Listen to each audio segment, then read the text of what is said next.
Hello guys, welcome back to anime revisit. I hope आप सब लोग खुश होंगे एंड अपने आप जिंदगी में मजे लेते ही रहते हो। आज की इस वीडियो में हम देखने वाले हैं सोलो लेवलिंग का एपिसोड नंबर 10। अगर आपने इसके बाद पहले वाले एपिसोड नहीं देखे हैं तो प्लीज़ जाके उन्हें चेकआउट कर लेना, उसके बिना आपको ये एपिसोड समझ में नहीं आएगा। तो लास्ट के एपिसोड में हमने देखा था कैंग एंड अपने संग का महायुद्ध, जिसमें अपना संग जीत गया था। तो इस एपिसोड में कंटिन्यू होता है जैसे हमने लास्ट में देखा था कि जूही एंड संग एक पार्क में बातें कर रहे होते, तो वो बातें कंटिन्यू होती हैं एंड यहाँ पे दोनों के बीच में थोड़ी सी रोमांटिक बातें चल रही है। जूही संग को बताती है कि मैं लो लेवल रेड्स पे इसलिए आती थी क्योंकि उसमें तुम होते थे एंड मैं तुम्हें हर्ट हुए देखना नहीं चाहती थी, इसलिए मैं तुम्हारी मदद के लिए वहाँ पे आती थी एंड आई एम ग्लैड कि अब तुम पावरफुल हो चुके हो एंड अब तुम हर्ट नहीं होते हो। एंड जूही यहाँ पे और एक चीज़ का खुलासा कर देती कि वो रिटायर होने वाली है, अब उससे ये सारी चीज़ें झेली नहीं जाती कि हर रेड पे कोई ना कोई मरता है एंड जिसकी वजह से उसको डिप्रेशन आ रहा होता है। तो वो कहती है कि मैं पेरेंट्स के साथ चली जा रही हूँ, कभी अगर टाइम मिले मौका मिले तो वहाँ पे मुझसे मिलने के लिए आ जाना। एंड यहाँ पे दोनों के बीच में गुड बाय होता है, हमेशा के लिए नहीं बट कुछ देर के लिए दोनों अलग होते हैं। फ्लैशबैक में हमें और एक चीज़ दिखाई जाती है कि जो मैनेजर आया था ना लास्ट एपिसोड में, वो अपने संग को वॉर्न भी करता है कि जो 6 टीम को संग ने जो मारा था, किसी को पता नहीं है कि एक्चुअली उसको संग ने मारा था, बट वो उसको वॉर्न कर देता है कि जो भाई मरा था, वो जो लीडर मरा था उस डंजन में, उसका जो भाई है वो एक एस रैंक हंटर है जो दूसरे शहर में रहता है एंड वो अब तुम्हारे पीछे आ रहा है। एंड गाइज जो एस रैंक हंटर होते हैं उनके आगे जो लॉ होता है, वो कानून होता है, वो थोड़ा सा फीका पड़ जाता है क्योंकि एस रैंक हंटर बहुत बड़ी चीज़ होती है। तो वो उसको वॉर्न कर देता है कि अगर हो सके तो ये शहर छोड़ के चले जाना, वरना वो तुम्हारी जान के पीछे आने वाला है। ये और एक रीज़न है अपने संग के लिए पावरफुल बनने का। तो एपिसोड आगे बढ़ता है एंड हमें गाइज पता है कि जिनो एंड संग के बीच में एक डील हो चुकी है 30 बिलियन के लिए 19 रेड्स कंप्लीट करने की। एंड इसके अकॉर्डिंग अपना जिनो है वो एक सी रैंक के गेट्स अरेंज करता है, साथ ही साथ एक टीम अरेंज करता है। ये टीम खाली नाम के लिए होती है, एक्चुअली ये दोनों ही जाके डंजन क्लियर करने वाले हैं, बट किसी को शक ना हो इसके लिए इन्होंने एक टीम अरेंज करी है। तो फिर सारे अब गेट्स पे मिलते हैं एंड डील के अकॉर्डिंग हर एक बंदे को 3 मिलियन मिलेंगे पर रेड के लिए एंड सिर्फ उनको वहाँ पे जाके टाइम पास करना है। तो वो जो पूरी टीम होती है वो बाहर बैठती है एंड अंदर जाता है अपने संग एंड जिनो। इस टीम को एक्चुअली विश्वास नहीं होता कि ये दोनों जाके अंदर डंजन क्लियर कर देंगे, बट इनको अपने संग भाई साहब की पावर के बारे में पता ही नहीं है। अपने संग भाई साहब अंदर जाके 100ली पूरे डंजन को क्लियर कर देते हैं। एंड गाइस एक और बात याद रखना, इस टीम में एक जो लड़की होती है वो संग की जो सिस्टर है उसकी क्लासमेट है। हमें पता नहीं इसका आगे क्या होगा, but just for the information.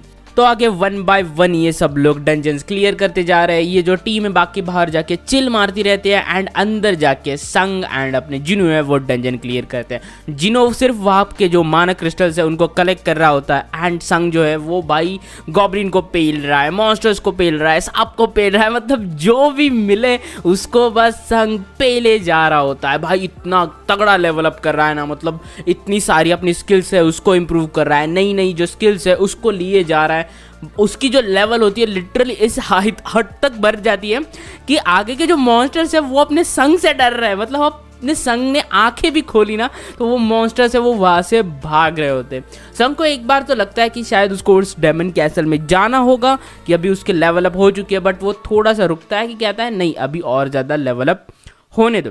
ऐसे ही डंजन्स क्लियर करने के बाद सिस्टम उसको एक नोटिफिकेशन देता है कि एक प्लेयर अब एक सफिशिएंट लेवल पे पहुंच चुका है एंड उसको एक क्वेस्ट करना पड़ेगा एंड ये क्वेस्ट होता है जॉब चेंज क्वेस्ट। हमें पता नहीं ये क्या है बट उसको वो कंप्लीट करना पड़ेगा एंड अब इसके लिए संग को थोड़ा टाइम चाहिए। तो वो जिनो से कहता है कि अगले 1-2 दिन के जो रेड्स है उसको थोड़ा कैंसिल करवाओ या डिले करवाओ ताकि ये जो क्वेस्ट है वो सिर्फ संग को पता है, जिनो को पता नहीं है। तो कहता है कि इसको डिले करवाओ, मुझे थोड़ा सा काम है। पर गाइस कहता है ना कि बिल्ली कितना भी छुप छुप के दूध पिए सारी दुनिया उसको देख रही होती है। एक वाइट गिल्ड का मैनेजर होता है, उसकी नज़र में ये सारी चीज़ें आती है कि कोई एक जो बंदा है वो 150 मिलियन के लिए एक गेट ले रहा है एंड 150 मिलियन बहुत होता है एक गेट के लिए। तो वो थोड़ा सा रिसर्च करता है एंड पता करता है कि कौन कौन सी टीम है। उसमें एक नाम होता है संग जिनू करके एंड जैसे ही वो संग जिनू का नाम सुनता है तो उसको याद आता है कि भाई ये नाम है वो मैंने बहुत बार देखा है कि बहुत सारी रेड में बहुत सारे लोग मरते हैं एंड बस सिर्फ ये बंदा जिंदा होता है। जो लास्ट रेड थी कैंग वाली, उसमें भी एक हंटर्स एसोसिएशन का मेंबर मारा गया था, उसमें भी संग भाई साहब जिंदा लौटे थे। तो उसको डाउट आता है कहीं ना कहीं अपने संग भाई साहब की जो अवेकनिंग है, रीअवेकनिंग है, वो हो चुकी है एंड ये जानबूझ के अपनी पावर्स को छुपा रहा है। एंड अगर मैंने इसको अपने गिल्ड के लिए रिक्रूट किया तो बहुत हमारी गिल्ड को फायदा होता। तो वो सब स्काउटिंग पे चले जाते हैं अपने संग जिनू से मिलने के लिए एक गेट पे। तो वो एक गेट पे पहुंचते तो वहां पे वो टीम बैठी होती है। वो भाई साहब लिटरली पिकनिक मना रहे हैं, कोई शराब पी रहा है, कोई पत्ते खेल रहा है। वहां पे वो जो लड़की है उनसे पूछती है कि तुम्हें क्या चाहिए। वो बोलता है कि यहाँ रेड चल रही है ना, तो बोलती है कि हाँ रेड चल रही है, तुम यहाँ से निकल जाओ। एंड अब उस मैनेजर का जो शक था वो यकीन में बदल जाता है कि कहीं ना कहीं जो संग है वही इन रेड्स को क्लियर कर रहा है एंड ये बाकी सारे लोग सिर्फ नाम के लिए वहाँ पे खड़े हैं। फिर बाद में वो संग को जाके अप्रोच करता है एंड वो उससे जाके मीटिंग करता है। वो मैनेजर उससे कहता है कि जो हमारी गिल्ड है व्हाइट टाइगर गिल्ड, उसके लिए मैं तुम्हें रिक्रूट करना चाहता हूँ। तुम जिस भी प्राइस पे अभी योजिन कंस्ट्रक्शन की गिल्ड में हो उससे डबल पैसा मैं तुम्हें दूंगा। एक्चुअली उसे पता नहीं होता कि अपने संग भाई साहब को कितने पैसे मिले। तो संग ऐसे ही मजाक में पूछ लेता है कि तुम्हारी जो गिल्ड है उसकी टोटल प्राइस क्या है। तो कहता है 50 बिलियन। गाइज अपने संग को 30 बिलियन मिले। तो सिर्फ उसको बताता है कि मुझे है ना योजिन कंस्ट्रक्शन ने 30 बिलियन दिए।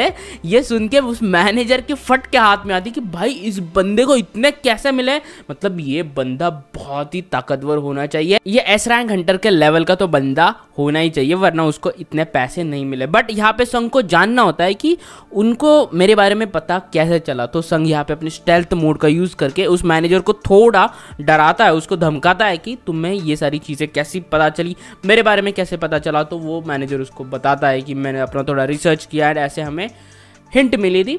तो संग उसको कहता है कि जब तक तुम ये दोनों, एक्चुअली और एक बंदे को संग के बारे में पता होता है, उसका जो जूनियर होता है, तो वो कहता है कि जब तक तुम मेरा ये राज बाहर नहीं खोलोगे तब तक मैं तुम्हें जिंदा रहने दूंगा।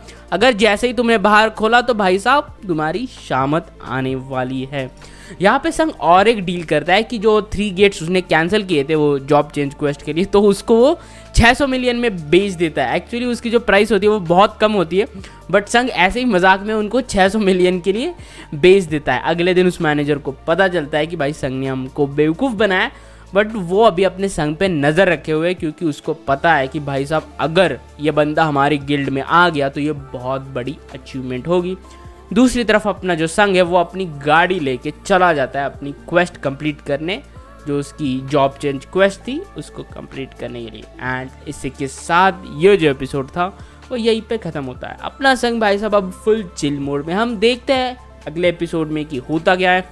आप लोग यार सब्सक्राइब नहीं करते, प्लीज़ यार आप सब्सक्राइब कर देना। हम मिलते हैं नेक्स्ट एपिसोड में, तब तक के लिए स्टे ट्यून्ड, पीस आउट।